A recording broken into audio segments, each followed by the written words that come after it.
익산 일빛교회 장권능 목사입니다. 오늘 이처럼 가정의 달, 또 가정행복의 달을 맞이해서 다른 때에 비해서 마라톤도 되기 때문에 어렵게 어떤 분은 황동으로 돌아서 골목길로 돌아서, 물론 늦게 오는 분들은 전혀 교통에 방해를 안 받았을 거예요. 이런 때는 늦게 오는 것이 또 편하게 오는 지름길일 수도 있다는 걸 알게 됩니다. 저도 개인적으로 걸어왔습니다.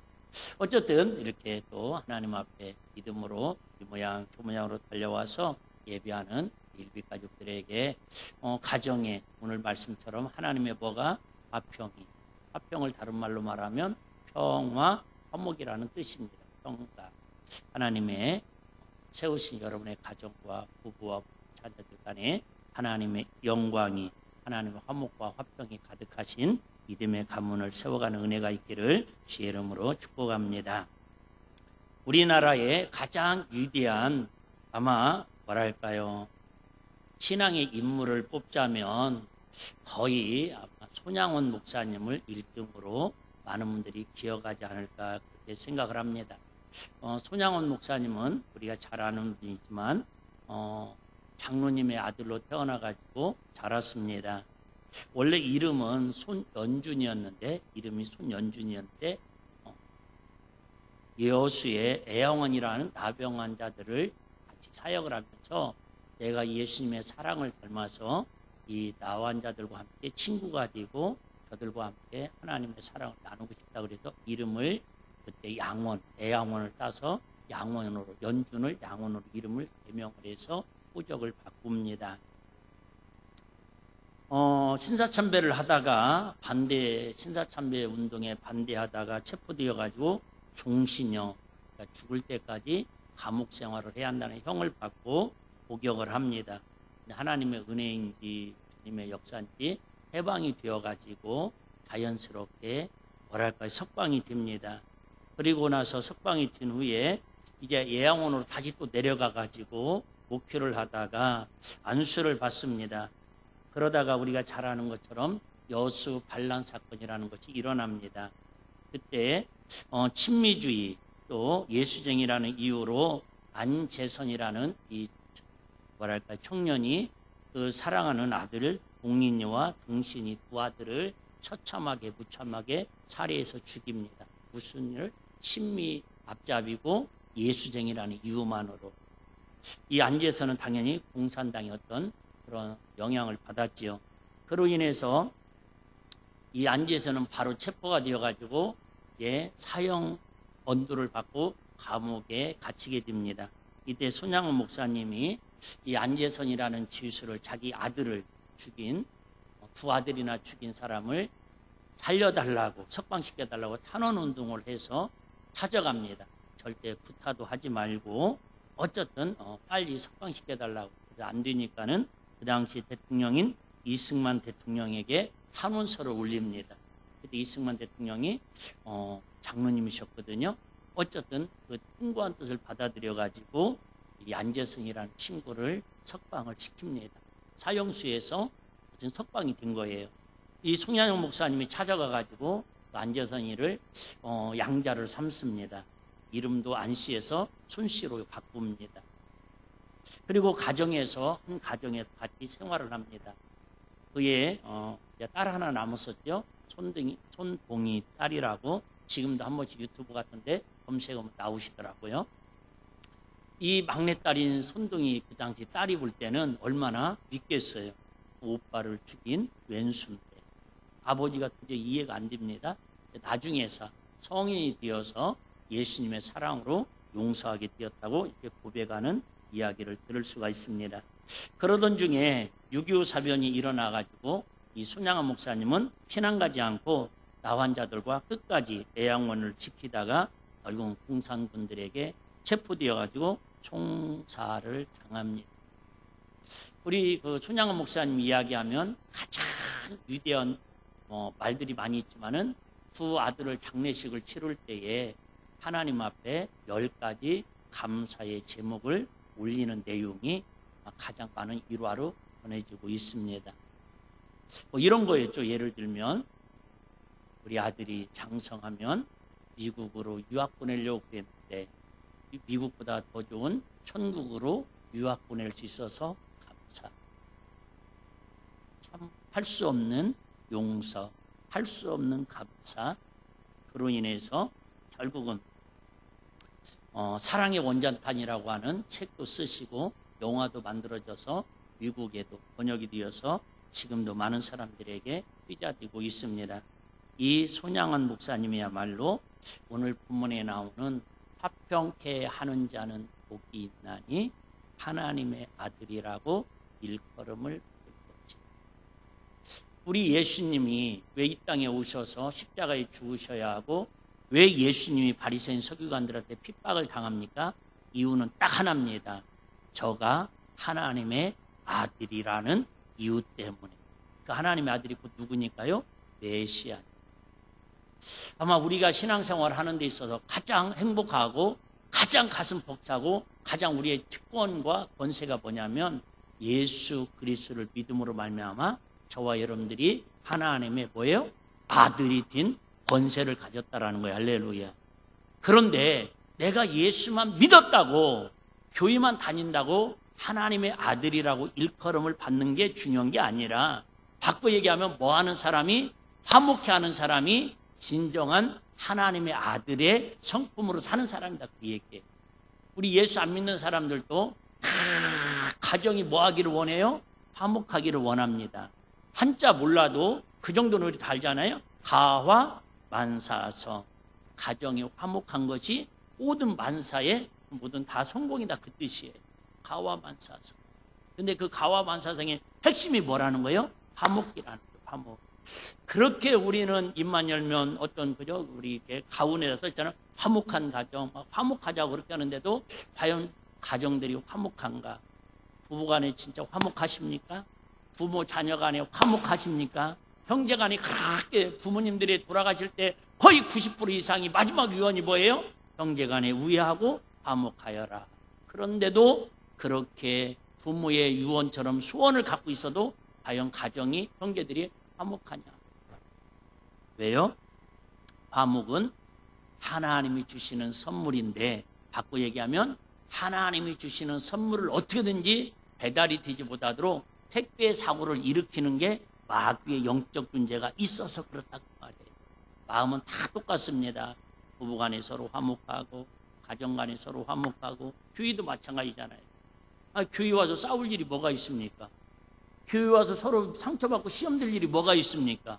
서로 화목하고 서로 화평하고 서로 위로하고 하나님 은혜를 나누자고 모인 공동체가 교회이죠. 할렐루야. 근데 신기하게 교회마다 다툼과 시험과 싸우지 않는 교회가 없을 정도로 왜 그러냐 그 말이에요.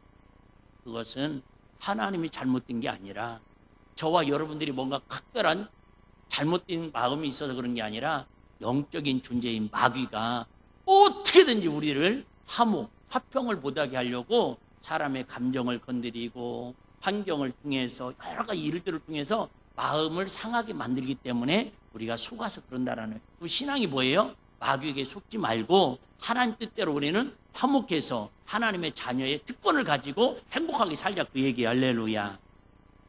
자, 오늘은 7번째입니다. 화목해 하는 자는 화평케 하는 자는 복이 있나니 하나님의 누구로요? 아들이라고 인정을 받는다라는 거예요. 교회 다닌다고 하나님의 아들이라고 인정받는 게 아니라 그런 거죠. 답게 사는 거죠. 답게. 그래서 이 팔복은 뭐라고 그랬어요? 예수님의 성품을 팔복이라고 말씀드렸어요. 가만히 듣다 보면 결론은 이걸 거예요. 심령이 가난한 자는 복이 있나니 천국이 저희 것입니다. 그건 심령이 가난해지고 영혼이 가난해지는 것 누구밖에 할 수 없다는 거예요? 예수님밖에. 애통하는 것도 의에 줄이는 것도 참 긍휼히 여기는 것도 우리 마음으로는 우리 성품으로는 가능하다 불가능하다? 불가능하다. 결국은 누구 마음이 들어와야? 예수님 마음이 들어와야 그래도 뭐라도 할 수 있다? 흉내라도 낼 수 있는 거예요. 오늘도 마찬가지예요. 자, 화평케 하는 자는, 화목케 하는 자는, 평화케 하는 자는 똑같은 말인데요. 자, 여기 중요한 단어가 있죠. 화평케 하는 자는. 다시 얘기합니다. 우리끼리 화평한 게 아니라 우리 가정에 화목하게 하는 게 아니라 화목해. 해가 중요해요. 무슨 말이에요? 내가 누군가로부터 화목을, 그러니까 불화한 사람들을 내가 들어가서 그 불화한 단체나 불화하고 있는, 싸우고 있는, 다투고 있는, 미움이 증폭되어 있는 가정이나 공동체를 나를 통해서 뭐하게 만든다는 거예요? 화평케 만드는 사람이 하나님의 아들이라고 일컬음을 받는다, 그 얘기예요. 즉 누구예요? 피스메이커예요. 몇 번 말씀드렸죠. 어떤 사람은 신기하게 그 사람만 들어가면 꼭 싸움이 일어나는 그런 사람이 있어요. 신기해. 동창회도 그렇고 구역도 그렇고 여성교회도 그렇고 남성교회도 그렇고 교회 안에도요. 희한하게 그 사람만 나타나면 문제가 시끄러워져. 근데 바꿔 얘기할게요. 피스메이커는 신기하게 막 의욕이 없고 막 사람들이 무기력증에 빠지고 서로 다투고 단합이 안 됐는데 그 사람만 들어가면 서로 하나가 되고 단합이 되고 막 으쌰으쌰 되는 사람들이 있어요. 누구처럼? 우리 일백교 여러분처럼. 할렐루야. 워낙 뭐 비슷해 아멘이라도 나오는데 그래도 아멘이라도 해놓으면 주님이 그 순간에 역사하신다는 거예요. 할렐루야. 여러분, 자격이 있어도 이 자리에 앉은 사람 누가 있어요? 주님 은혜 주시면, 자, 저 생각하잖아요. 손양한 목사님이 아무리 사랑의 원잔타이라고 그렇게 이야기하시지만은 본인의 감정으로, 아버지의 심정으로 그런 상황에서 10가지 감사 제목이 나오고 목사라서 나오겠어요? 여러분, 인간성이 좋아서 나오겠어요? 장로님 아들로 자랐다고 나오겠어요? 아니라니까요. 그 마음에 하나님 나라의 팔복처럼 예수님의 성품인 화평케 하는 온유한 마음을 그 안에 부어주시니까 그 왼수 같은 안재선이를 용서할 수 있는 거 아니냐, 그 말이. 할렐루야. 누구 덕분에? 주님 이름으로 하는 거지 사람의 힘으로는 못하는 거예요. 제가 저번에 우리 시찰 목사님들 여수에도 1박 2일로 모였을 때도 마지막 코스로 거기 꼭 기념관에 가서 쭉 둘러보고 우리 마음들을 다지고 그랬습니다.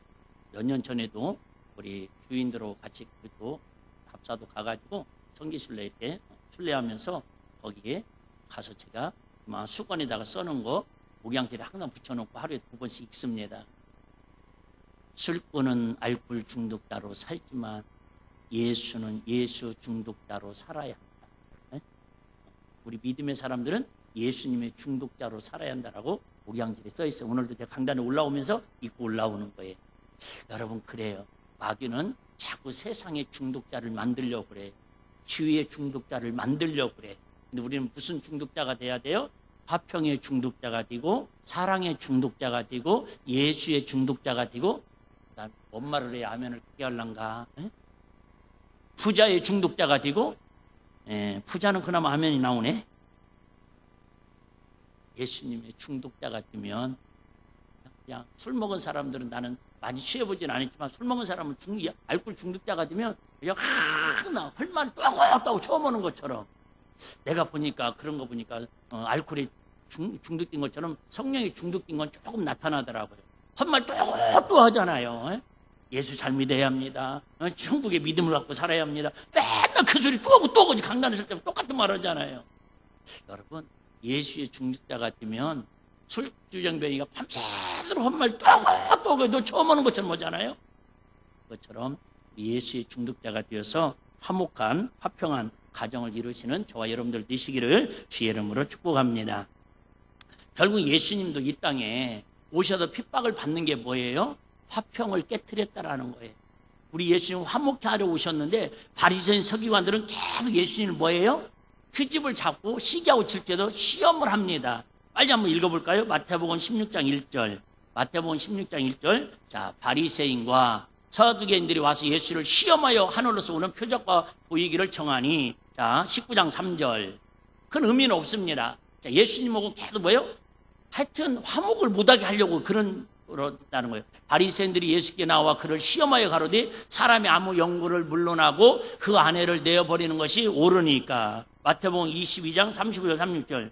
그 중에 한 율법사가 예수를 시험하여 묻되 선생님여 율법 중에 어느 계명이 크니까. 계속 하는 얘기가 뭐예요? 예수님의 말씀을 듣고 아멘 하고 그 말씀대로 살려고 하는 게 아니라 계속 뭐예요? 트집을 잡아가지고 서로 이스라엘 백성들하고 예수님하고 화목하게 불화하게 만들려는 게 바리새인 서기관들이 예수님을 지금 시험하는 목적이다, 그 말이에요. 여러분, 진짜 교회든 공동체든 정치인들이든 진짜 나쁜 사람들이 누구냐면 서로 편갈리게 하는 사람들이에요. 갈라치기 하는 사람들이에요. 그나마 요즘은 조금 좋아졌는데 그래도 아직도 많이 남아있잖아요. 제가 서울에 있을 때만 해도 진짜 우리 신학교 때 제가 교회를 많이 탐방을 다녔거든요. 주일날은 보통 교회를 제가 2군데에서 3군데를 가봤습니다. 신학교 때니까. 주부를 모으는 숙제가 있어요. 주부를 모으는 숙제가. 그래서 예를 들면 오전에는 충영교회 갔다가 오후에는 온누리교회 갔다가 또 그죠? 3부 4부 예배는 또 여의도 순복음교회 갔다가 이렇게 막 탐방을 하고 다니는 거예요. 근데 그때만 해도요, 전라도 사람들이 모이는 교인들이 많이 모이는 교회가 있었고요, 경상도 사람들이 모이는 교회가 많이 있었습니다. 기억나는지 모르겠지만 우리 부목사님이 포항 대구에 이렇게 사셨었어요. 제가 휴가 나와가지고 대구에도 가고 포항에도 갔었는데 저는 당연히 슈퍼 가서 껌을 사면은 무슨 껌을 달라고 그러겠어요? 혜택 껌을 달라고 그러죠. 근데 너무 신기한 건 슈퍼에 혜택 껌을 안 팔더라고, 그 당시만 해도. 나만 아는 사실이에요? 진짜 내가 경험했어. 물론 그 슈퍼만 안 팔을 수도 있었겠죠. 그만큼 정치인들에 의해서 이렇게 동서양을 쫙 갈라놨습니다. 교회도 마찬가지입니다. 절대 하나님의 사랑은, 하나님의 은혜는 절대 여러분 나누는 게 아니에요. 그 집에서도 정말 우리가 하지 말아야 할 거 있어요. 뭐예요? 너 엄마 편이냐 아빠 편이냐. 아주 안 좋은 부모님들입니다. 특별히 직국계 또 삼촌들이 와가지고 또 그러잖아요. 네. 나쁜 삼촌입니다. 이화를 막론하고. 어쨌든 하나님의 마음은 서로 마음이 상처받고 생각이 다른 사람들을 하나로 뭉치는 게 하나님의 뜻인 줄로 믿습니다. 우리가 6월 6일 날 원래 한마음 체육대회라고 이렇게 명명을 하는데, 우리 교인들이 많이 초창기 때에 왜 우리 교회가 1년 행사 중에 제일 큰 행사로 체육대회를 하는가를 많은 성도들이 이제 모르는 분들이 너무 많더라고요. 원래는 우리가 체육대회 하는 게 아닙니다. 체육대회 하는 게 아니고 원래 개척할 때부터 했던 우리 목회관이 뭐였냐면 성령 강림절 행사입니다. 성령 강림절. 그래서 성탄절에는 많은 사람들이 발표도 하고 부활절에는 막 계단 쪄서 나눠주기도 하는데, 진짜 우리에게 중요한 성령 강림이 오셔서 우리에게 성령님이 임해서 교회가 세워졌고 성령으로 우리가 거듭났고 성령으로 교회가 태동되었는데, 이 성령님을 어떻게 우리가 환영하고 성령님이 오신 날을 기념할까, 축제를 할까. 그래서 성령 강림절 기념으로 제일 할 수 있는 게 뭐냐면 체육대회라는 의미가 중요한 게 아니라 한마음 축제였습니다. 한마음 축제. 왜? 우리 체육대회를 그러잖아요. 운동회를 통해서 한마음이 되잖아요. 가족끼리 막 할머니들끼리 어쩌든 같이 해서 막 업고 뛰기도 하고 발 묶어서 뛰기도 하고, 축구도 그냥 하는 게 아니라 손잡고들 막 이렇게 그죠? 권사님하고 막 20대하고 손잡고 축구도 막 하고, 남자들은 오른발 못 차게 하고 왼발로만 차게 하고, 뭐예요? 서로 하나 되자라는 거예요. 나는 빨리 뛰고 싶은데 주일 학생이 못 뛰면 거기다 맞춰서 가야 돼요. 내 생각과 내 실력과 내 모든 그죠? 사고를 다 내려놓고 서로 그날만큼은 성령 안에서 한 마음으로 운동에 하나 되는 마음을 갖자고 해서 성령 강림절 기념으로 한마음 체육대회라고 이름을 줬는데, 이제는 체육대회는 목사님 우리는 못해요, 권사님들은 뒤에 빠져가고 여집사님들은 그러니까 나는 그 운동도 싫어하니까 안 갈래요. 그래가지고 축제나 운동회로 이렇게 이름을 바꾼 거예요. 의미는 여러분들이 아시고. 그런데 이제 또 그래서 대부분 언제 했냐면 성령 강림절은 주일이니까 오더니까 그 전후에 보니까는 저기 옆 동네 지금 벌써 연등 달고 난리잖아요. 그 양반 탄신일이 그때 좌우 이걸래 국경일을 정하다 보니까 주로 그날 했었어요. 어쨌든 그런 의도를 가지고 거의 코로나 빼놓고는 한 번도 우리가 성령 강림절 한마음 체육대회를 안 한 적이 없습니다. 아무리 교회가 힘들고 뭐 비가 오고 소낙비가 와도 어떻게 하나님이 거의 편안하게 넘어간 날씨는 없었는데 한 번도 행사에 지장받은 적은 없습니다. 너무 신기합니다. 하여튼 뭐 화산 우리 모교로 지금은 자연학습은 돼갖고 폐교됐는데 거기에 갔을 때도 비가요 2번이나 온다고 막 새벽까지 폭포수처럼 쏟아졌는데 우리 출발할 때 선발 때까지도 비가 왔는데 가는 순간에 비가 멈춘 적도 한두 번이 아니고요. 전 지금도 생생한데요. 벽성대학교에서 또 거기에서 야유에서 하는데 비가요 막 온다고 얼마나 일개입을 하는지 내가 지금도 믿음이 없지만 그때 믿음이 없었어요. 걱정하지 마세요. 우리 체육대회 하는 동안에는 비 안 옵니다. 유부마 우리 개척교회들도 2군데 3군데 초청해서 같이 연합을 했잖아요. 한마음이니까. 초청된 지역의 목사님들 20분씩 초청해갖고 다 목욕비도 드리고 식사 대접 대드리고 막 한마음이니까. 그런데요 비가요 막 먹구름이 막 밀려오는 거예요. 그 한쪽으로는 기도 한쪽으로는 일개부 131 맨날 131 눌러가지고 1번은 전북 2번은 그저 익선 3번은 그래갖고 어쩌든 좀 일찍 끝내고 왔는데요. 도착하자마자 그때 기억나시는 분들 있어요. 비가요 여름에 장맛비처럼 쏟아지는 거야. 체육대회보다 더 은혜스러운 건 하나님이 이처럼 일기 가운데도 역사하신 하나님을 그 다음도 내가 자 체육대회에다가 그죠? 애간장이 녹아서 제명이 못 살 것 같아가지고 우리 제발 실내로 가지고 갑시다. 아니 그날만큼이라도 목사님이 좀 마음에 쉼을 얻어야 하는데 이거 막 날씨 때문에 애간장이 녹아갖고 제명이 못 살겠어요. 그죠? 실내 체육관으로 합시다. 또 핑계들이 많아요. 목사님은 운동은 하고 싶은데요. 얼굴 또 탄다고? 그럼 실내로 들어가자. 실내에 들어가도 안 올 사람 안 얻으면요. 목사님이 이렇게 얘기해도 이번 체육대회 때 안 올 사람들은 무슨 핑계를 대도 안 오더라니까. 눈치 빠른 사람은 아이고 그냥 가족끼리 놀러가는 거 행사 취소하고 체육대회 참석해야지 목사님 눈에 눈밖에 나겠구나 하면 이렇게 좀 깨닫는 은혜들이 있어야 하는 거 아니에요? 어쨌든 여러분 오늘 주제는 화평케 하는 자는 한마디로 말하면 뭐하게 하는 거예요? 하나되게 하는 거라. 성령님의 역사도 뭐하게 하는 거예요? 하나되게 하는 거예요. 에베소서 교회도 뭐예요? 결국은 한 몸, 한 마음, 한 생각으로 하나 되는 공동체가 뭐예요? 교회라는 거예요. 아이고 목사님 어떻게 사람이 다 한 마음 한 생각 다르다니까요. 2사람 모이면 2사람 다르고 아니잖아요. 여러분 내 뱃속에 나온 쌍둥이도 일란선 쌍둥이도 둘이 생각이 다르고 문화가 다르고 식성이 다르고 취미가 다른데 어떻게 교회 많은 사람들이 연령층이 다르고 다 생각이 어떻게 같을 수 있어요? 같을 수 있는 유일한 방법은 예수 안에서 내가 죽고 십자가 안에서 그냥 하나 되는 거예요. 할렐루야. 그거 위에는 없다니까. 여러분 부부가 어떻게 한 마음 한 뜻으로 어떻게 하나가 됩니까? 안 된다니까요. 내가 보니까 나름대로 연구를 해보니까 부부는 여러분 하나님 은혜로 거의 최소한도 70%는요 정반대로 만나더라고. 정반대로 만나요. 생각도 반대, 식성도 반대, 취미도 반대. 근데 어떤 분이 그런 얘기 하더라고요. 책을 읽어보니까 연애할 때는 가장 다른 게 매력이었는데 살다 보니까 그 가장 매력인 게 가장 약점이 되고 꼴보기 싫은 게 된다네. 그래서 연애할 때는 그렇게 매력 있고 좋아 보였는데 결혼을 살면 그게 그렇게 약점이 돼가지고 꼴도 보기 싫다고 그래서 나중에는 그것 때문에 싸워가지고 도장까지 찍는다네요. 어차피 우리는 다 같을 수가 없습니다. 어떻게 목사님 생각하고 여러분 생각하고 어떻게 같을 수가 있어요? 아니에요. 제가 여러분 만약에 내가 이런 걸 좋아하니까 여러분 내가 운동을 이거 좋아하니까 여러분 우리도 같이 이거 그러면 내가 나쁜 사람이지.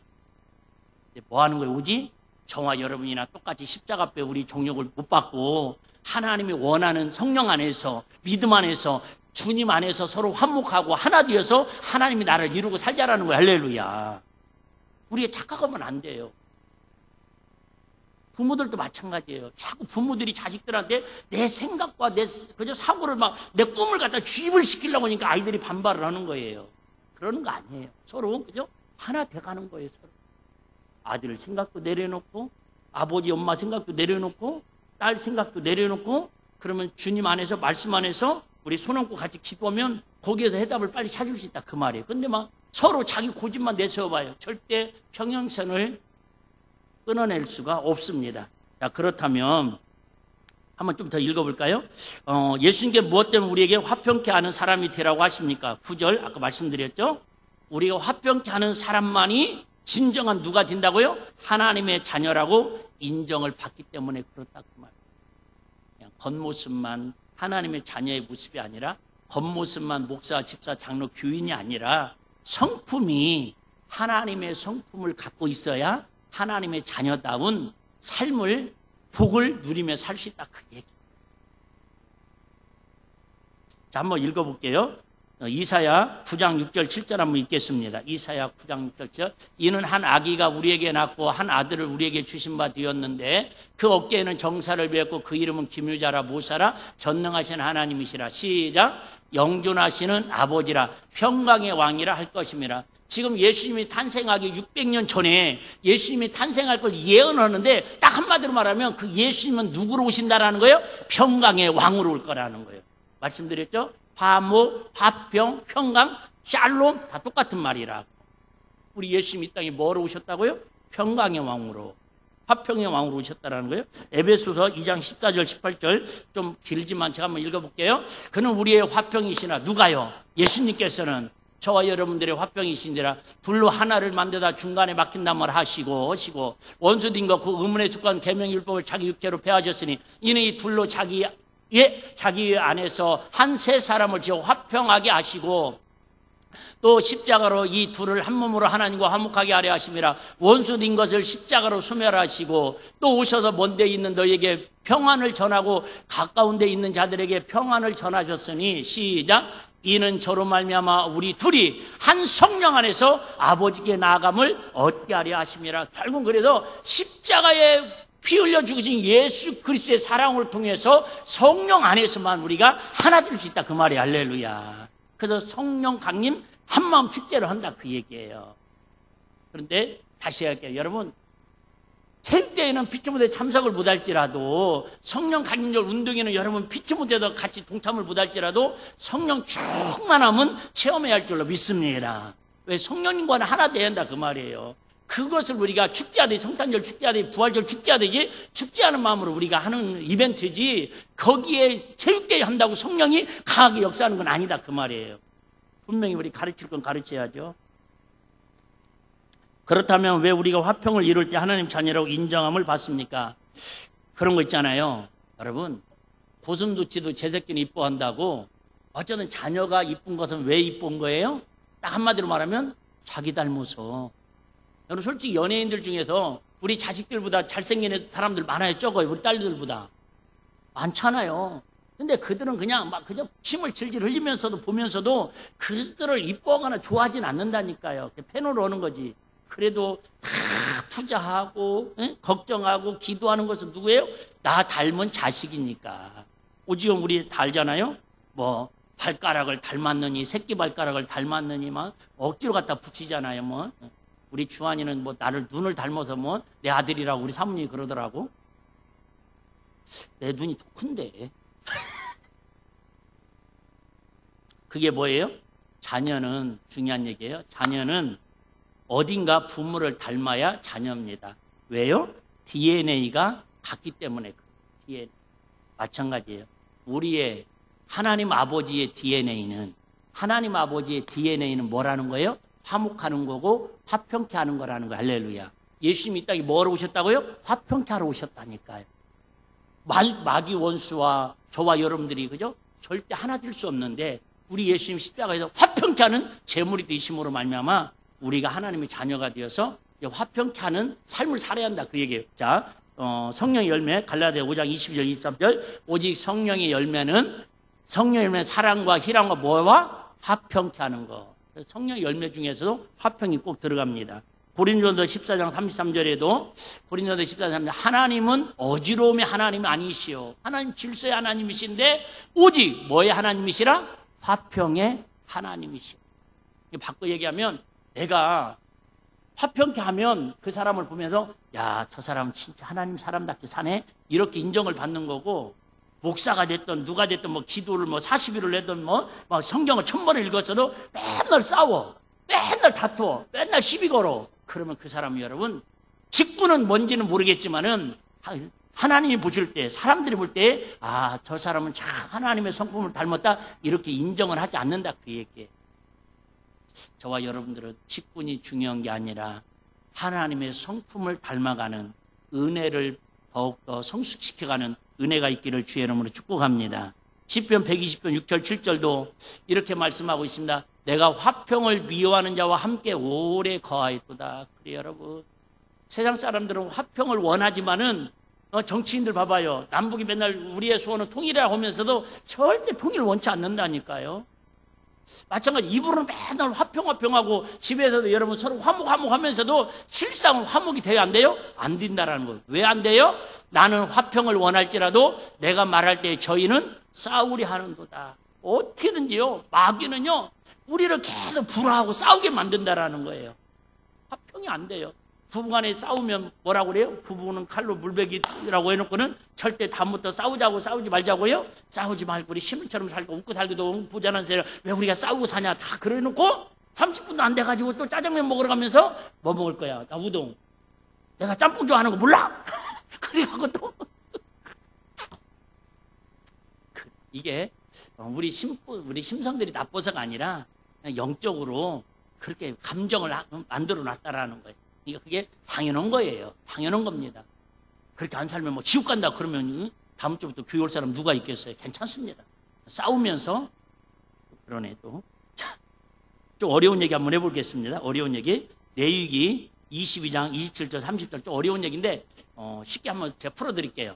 자, 한번 읽어볼게요. 일단 레위기 22장 27절 30절 한번 띄워주세요. 얼른. 주부에 안 올렸습니까? 큰일 났네. 제가 그럼 읽어드릴게요.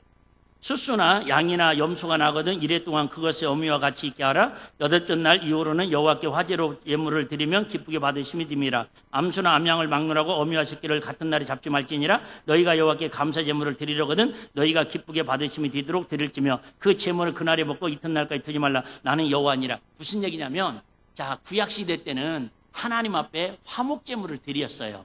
화목제물을 드리는데 어떤 마음으로 드려라? 기쁜 마음으로 즐거운 마음으로 드리라는 거예요. 근데 뭘 드렸어요? 주로 소나 양을 드렸어요. 근데 소를 잡아다 드렸는데 화목제물로 드린 것은 그러면 화목제물로 드렸으니까 고기가 있을 거 아니에요. 소 한 마리를 잡았어요. 가죽이 대가죽이지만 소 한 마리를 잡았는데 이 소 잡은 것을 그날에 이튿날까지 두지 말고 그날에 다 먹으라는 거예요. 여러분 지금처럼 냉장고가 없어도 소고기는 여러분 말리면 뭐가 되는 거예요? 육포가 되잖아요. 고기는 여러분 기본적으로 좀 숙성시켜야 더 맛있다고들 그래요. 전문가들은. 아니 내가 사달라는 얘기도 아닌데 뭐 이렇게 인상 쓸 건 없잖아요. 그런데 하나님께서 하나님께 화목제물을 드렸으면 소 한 마리를 그날 다 먹어 없애라는 거예요. 여러분 좋은 일이에요? 걱정할 일이에요? 생각이 아직 없죠. 아니 소 한 마리를 가족끼리 잡아가지고 제사 끝나자마자 다 먹으라는 거예요. 한 마리 그 다음날까지 남겨놓지 말고 하루에. 여러분 걱정할 일이에요? 기뻐할 일이에요? 걱정할 일이라니까요. 아니 어떻게 소 한 마리를 하루에 다 먹냐고요. 일주일이라면 모를까. 무슨 얘기예요? 화목제물이라는 것은 하나님과 우리가 화목하는 제물인데 그 양이 소가 대신해서 죽었는데 가족끼리 다 못 먹으니까 이걸 빨리 다 해치우라는 거예요. 밤새도록 먹어도 배탈 나서 터져 죽으라는 게 아니라 뭐 하라는 거예요? 이웃들에게 나눠주라는 거예요. 가난하고 제물을 드리지 화목제물을 드리지 못하는 나그네들, 그죠? 고아, 과부들 이런 사람들에게 그날 다 뭐예요? 나눠줘서 하나님의 화목제물이 되도록 뭐랄까요? 사랑을 베풀라 그 얘기예요. 또 구절이 있는데 주부에 안 나와 있는 것 같아서 제가 넘어갈게요. 그걸 안 써놨구나. 죄송합니다. 레위기 7장 15절 18절 똑같은 얘기예요. 넘어가겠습니다. 자, 마태복음 23장 24절. 자, 이걸 구약의 이 말씀을 신약으로 넘어오면 이게 짝이라고 할 수 있습니다. 그러므로 예물을 제단에 드리다가 거기도 내 형제에게 원망 들을 만한 일이 있는 줄 생각나거든 예물을 제단 앞에 두고 가서 형제와 뭐하고 화목하고 그에 와서 예물을 드려라.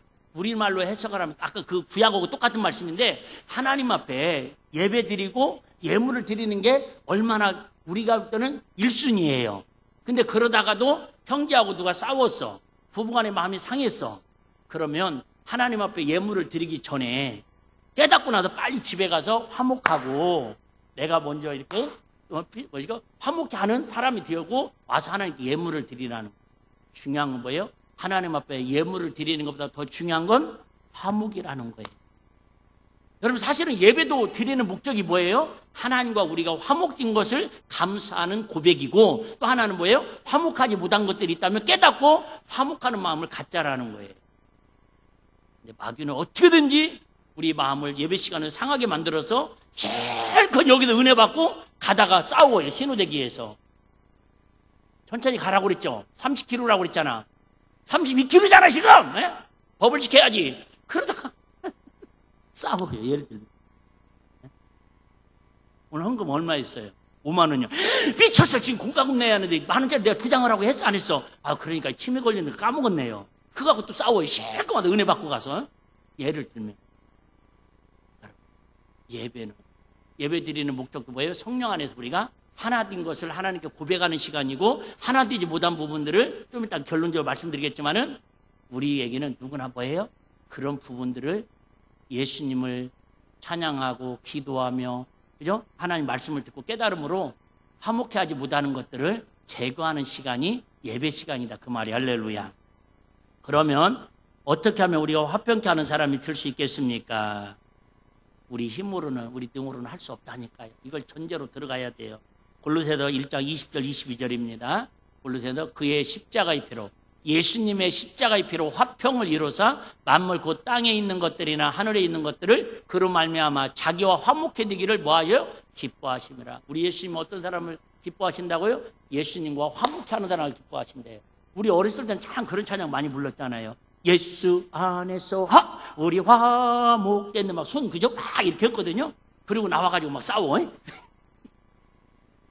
아니, 생각 많이 나요 진짜. 어렸을 때만 교회 가면 맨날 그런 찬양 했잖아요. 막 예수님 찬양, 예수님 찬양. 그리고 집에 가가지고 그냥 막 부적 앞에 또 푹 달라고 빌고 막 성황당 앞에도 가서 빌고.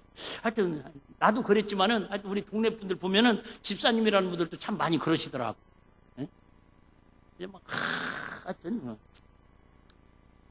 그래 그의 십자가의 피로 화평을 해서 만물 곧 땅에 있는 것들이나 하늘에 있는 것들을 그로 말미암아 자기와 화목해 되기를 기뻐하십니다. 21절 전에 악한 행실로 멀리 떠난 마음으로 원수가 되었던 너희를 이제는 그의 육체의 죽음으로 말미암아 화목해 하사 너희를 거룩하고 금없고 책망할 것이 없는 자로 그 앞에 세우기자 하셨으니까 이게 하나님 우리를 향하신 꿈이라는 거예요. 자 다시 간단하게 정리하면 여러분 아기가 막 태어날 때, 임신했을 때 모든 이 땅의 부모들과 모든 할머니, 할아버지들의 공통점은요. 모든 마음은 건강하게만 자라달라는 거예요. 건강하게만 자라달라는 거예요. 그래놓고 유치원 들어가면서부터 이제 뭐예요? 천재를 만들기 시작해요. 그렇잖아요? 똑같아요. 부모들은 똑같아요. 마찬가지. 하나님도 그러신 것 같아요. 하나님도 우리를 내가 얘기했잖아요. 우리 하나님은 욕심이 끝도 없으신 분 같더라고. 내가 좀 하나님 이해해 주세요. 그 처음에는 뭐라고 그래요? 우리더러 너 예수만 믿어라. 꼭 전도할 때 똑같죠. 너 교회만 나와라. 그러면 막 끝날 것처럼 해놓고는 교회 나오면 은근히 예수님께서 자꾸 우리한테 억압을 해요. 야 예수 믿었으면 너 답게 살아야지. 세례도 좀 받아야지. 야 교회 다닌 지 몇 년 됐는데도 집사도 아직까지 안 올래. 집사 되면 못 할래도 기도도 대표 기도도 안 하면서 교회 주방봉사도 안 하면서 교회 헌신도 안 하면서 말만 집사냐? 그 목사님 먹고 싶은 말이잖아요. 아니 주님도 다 비슷 하시더라고. 내가 하나님 보고 한 번씩 따지는 게 그거예요. 하나님 저한테 유구에 기도하면 야 장목사야 이건 해야지 않냐? 진짜 열심히 했거든요. 그럼 하나님께서 이래야 돼요. 야 작은 일에 충성하시니 너는 이제 면류관 받고 편히 쉬다가 천국에 오면 내가 영광의 면류관을 주리라 이래야 하는데 작은 일에 충성하시니 좀 더 큰 일 한번 해볼래? 그래서 어렵게 또 그 일을 또 거의 마무리하려고 그러면요. 아이고 나 진짜 힘들게 더 이상 못해요. 내 능력으로 더 이상 할 수가 없어요. 그러면 아직은 죽지 않았지 않냐? 죽도록 충성해라. 우리 하나님은 욕심이 끝이 없는 것 같아요. 누구와 그래요? 제가 그도 하나님 닮아서 그러니까 여러분들 그래도 제가 여러분들 막 달달 볶지는 않잖아요. 진짜 사실은 볶고 싶거든요. 네? 진짜 막 새벽 예배 권사님들 안 나오면 집 앞에 가서 그죠? 띵동띵동 막 나올 때까지 초인종 누르고 싶고 막 응? 응? 저녁 예배 안 나오는 분들은 막 응? 천사들을 통해서 막 그죠? 거기에다가 그죠? 문 앞에다 다이너마이트를 좀 설치해놨다고 거기다 막 천사들이 가가지고 문자를 보내는 거예요. 집사님, 권사님, 집 앞에 다이너마이트가 터뜨린 그저 3분 내에 안 나오면 교회로 빨리 피해나 안 가시면 여기 폭파진답니다. 한두 번 생각해보고 나온 말 같진 않잖아요. 뭐예요? 좀 더 하나님 마음에 닮은 성품으로 하나님을 기뻐하는 믿음으로 자라가기를 원하는 그런 마음이지. 그렇잖아요. 그거 위에는 없습니다. 자, 마태복음 넘었죠? 자, 갈라디아 2장 20절입니다. 갈라디아 2장 20절. 내가 그리스도와 함께 십자가에 못 박혔나니 그런즉 이제는 내가 산 것이 아니요 오직 내 안에 그리스도께서 사신 것이라. 끝났나요? 이제 내가 육체 가운데 사는 것은 나를 사랑한 나를 위하여 자기 몸을 버리신 시작 하나님의 아들을 믿는 믿음 안에서 사는 것이라. 한마디로 말하면 내 감정으로 내 능력으로는 절대 누구를 화평케 할 수 없다라는 거예요. 나도 화평 어디 묻었는데 누구를 화평케 합니까? 그런데 하나님께서 내 성격을 너무 잘 아셔가지고 저와 여러분을 확 예수 안에서 십자가에서 감정과 모든 걸 못 바꿔서 죽여주셔가지고 우리를 어디 안에다 갖다 넣어놓으신대요. 예수 안에다 갖다 넣어놓으셔가지고는 이제 내 안에 계신 누가 내 감정과 내 생각으로 살지 말고 내 안에 계신 예수님의 감정과 예수님의 생각, 예수님의 성품으로 살아라 그 얘기 할렐루야. 그게 믿음 안에 사는 거라는 거예요. 근데 우리는 자꾸 맨날 두더지처럼 서로 나오려고 난 두더지 때리는 거 좋아하거든요. 내가 막 두더지 때리는 건 내가 우리 교회에서 1등 할 수도 있는데 내가 맘만 먹고 오면은 눈이 좋아야 돼. 두더지는 순발력 하고 또 이게 빗 맞으면 또 안 들어가요. 왜 때려요? 왜 때려요? 그런 것처럼 여러분 우리 마음속에는 늘 두더지 게임 같아요. 서로 안 좋은 것들이 막 나가려고 그래요. 혈기, 욕심, 시기, 질투, 게으름이. 그러면요 하나님께서 그죠? 뿅망치를 가지고 야 너 그만 들어가 이놈 새끼야. 죄송합니다. 편집해 주세요. 새끼야.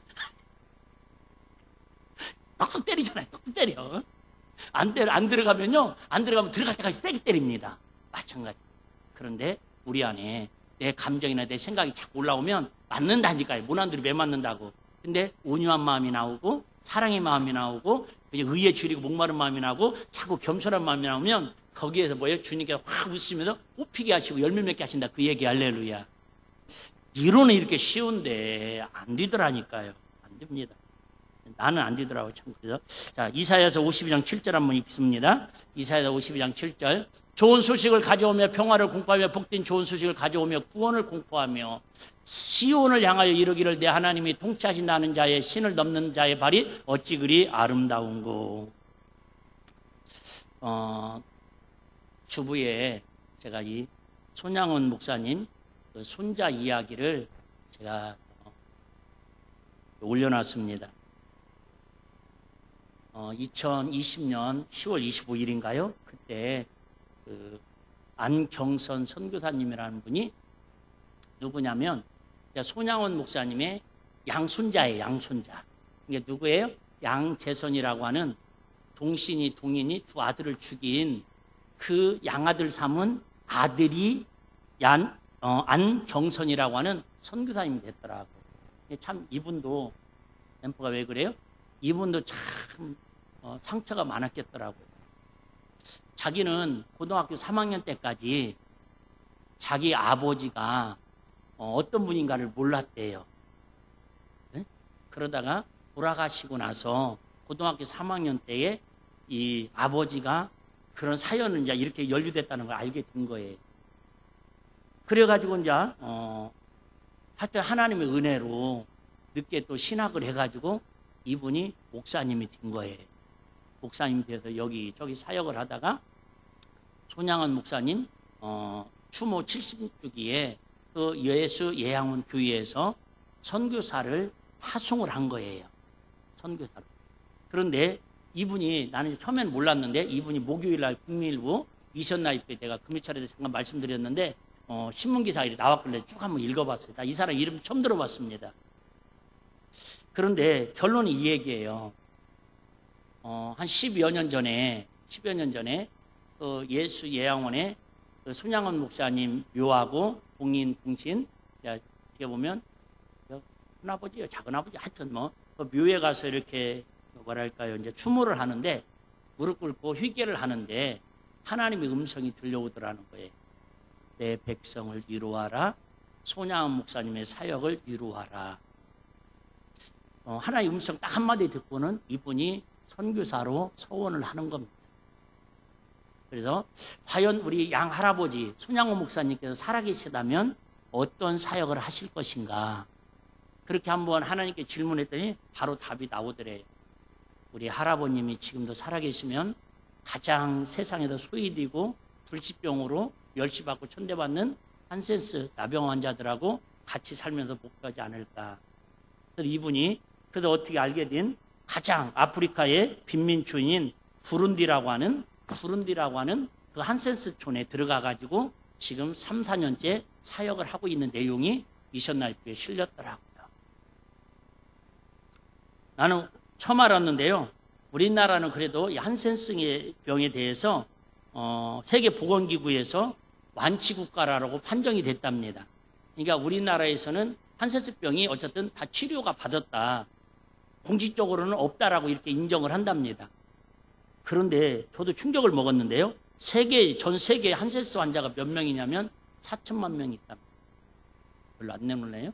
우리나라가 지금 4천만이잖아, 인구가. 그리고 그 중에 아프리카의 63%의 2,500만이라는 것은 한센스 환자들이 아프리카에 주둔하고 있는데, 그 중에서도 가장 가난하고 가장 빈민촌이고 한 달에 5만 원이면 그들에게 의약품과 먹을 것과 모든 이런 것들을 다 해결할 수 있을 정도로 5만 원이면 한 식구가 해결이 된다. 그렇게 오지에서 지금 사역을 감당하고 있더라고요. 결론으로 말씀을 마치겠습니다. 손양원 목사님이 두 아들을 죽인 그 안재선이라는 사람을 화평케 하는 하나님의 성품을 가지고 용서하고 사랑으로 그를 양자 삼았더니 그의 손자가 또 하나님의 은혜를 입어가지고 아프리카 이름도 듣지도 못했던 부룬디라고 하는 거기에서 4시간을 걸어가야 한대요. 한센스 사람들이 살고 있는 그 환자촌까지 가려면 자기들의 선교센터에서 4시간을 걸어야 거기까지 갈 수 있답니다. 차들이 다니지 못하니까. 왜? 사람들이 접근을 하지 않으니까. 버림받은 곳입니다. 그런데도 그렇게 하나님과 화평케 하는 자로 살아가고 있더라는 거예요. 여러분, 제일로 나쁜 게 숫자로 계산하는 건데 내가 인간인지라 한번 숫자로 계산해 봤어요. 손양원 목사님은 두 아들을 죽인 왼수 하나를 화평케 하는 사람으로 용서하고 사랑했더니 그의 손자가 몇백 명, 몇천 명에게 손양원 목사님이 하지 못했던 그 더 큰 사역들을, 화평케 하는 사역들을 하나님이 그 손자를 통해서 이루시는 게 하나님의 역사 아니더냐 그 말이죠. 난 그게 떠오르더라고요. 긍휼히 여기는 자는 긍휼히함을 받을 것이. 긍휼은 여기고 뭐 베푸는 거고 심는 거라고 그랬잖아요.